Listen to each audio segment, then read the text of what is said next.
You're not in Israel. You're in Palestine. You are a terrorist. You're an occupier. That's the point. You're using language to manipulate.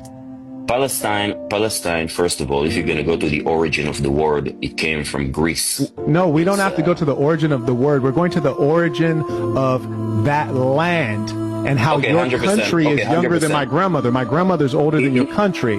So we don't need to go to play a word game. We're playing the game of fact. And the fact is you guys came from Europe and bullied your way in there and murdered the population so that they were minimal. And your whole goal is to eradicate them. I didn't came from Europe. The Ethiopian Jews didn't came from Europe.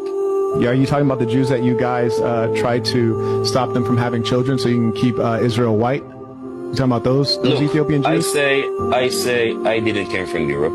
The Ethiopian Jews didn't come from Europe. That's silly. The reason you didn't come from Europe, the reason you did not come from Europe is because the colonial settler state was already established. That's why.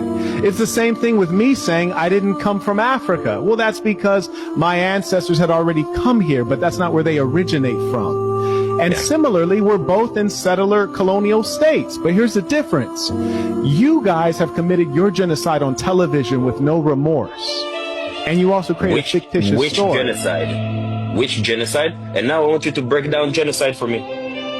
Well, I don't need to break it down because, in fact, Bibi Netanyahu is up for war crimes and he's a wanted man for genocide. So it's not my opinion. In fact, it's the ruling of international bodies. And if he was not being protected by the Western colonial powers, which are controlled by AIPAC, then he'd be in jail already. What if you're the terrorist? What if you're the terrorist?